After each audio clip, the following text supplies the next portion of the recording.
بسم اللہ الرحمن الرحیم۔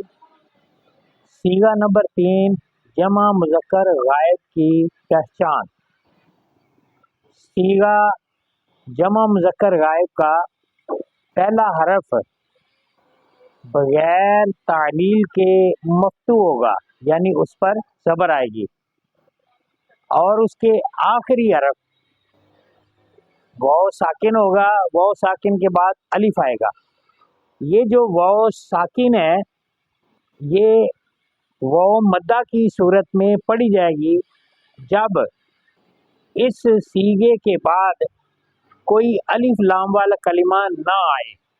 اگر الف لام والا کلمہ آئے گا تو یہ واو مدہ نہیں ہوگی، یہ فقط ایک ضمہ اس کی صورت بولی جائے گی اور سمجھی جائے گی۔ جیسے فعلو، یہ واو جو ہے نا یہ علامت جمع مذکر بھی ہے اور ضمیر فاعل بھی ہے۔ اگر اس کے بعد والا کلمہ الف لام والا ہو تو یہ واو لکھنے میں تو آئے گی لیکن وہ مدہ کی صورت میں پڑھی نہیں جائے گی۔ جیسے ضربو، یہ جمع مذکر غائب ہے، الف اور واو یہ مدہ کی صورت میں پڑھا جا رہا ہے، اور جب اس کے بعد الف لام والا کلمہ ہے، مثلا ضربو القوما، اب ملا کے یوں پڑھیں گے ضرب القوما، ان سب مردوں نے لوگوں کو مارا، تو اس صورت میں جو واو ہے وہ جمع جو ہے وہ الف لام کی وجہ سے پڑھنے میں نہیں آ رہی، رسم الخط میں جو ہے نا وہ آ رہی ہے، قرات میں وہ نہیں آئے گی۔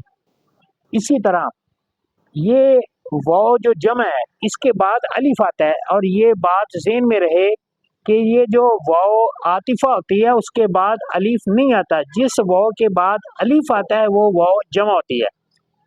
اور اس صیغے میں اگر جمع مذکر غائب کے بعد ضمیر منصوب متصل لاحق ہو تو یہ جو واو کے بعد الف آتا ہے یہ الف اس وقت ساکت ہو جاتا ہے، کیونکہ اگر وہ الف بھی رہے گا تو رسم الخط اور قرات کا معاملہ جو ہے وہ ضعف میں چلا جائے گا، اس لیے اس الف کو ضمیر منصوب متصل لاحق ہوتے ہوئے نہیں پڑھیں گے۔ اور جب اس صیغے میں تعلیل ہو تو واو ساکن سے پہلے اصل میں تو آتی ہے واو ساکن سے پہلے آتا ہے ضمہ، یعنی پیش آتی ہے۔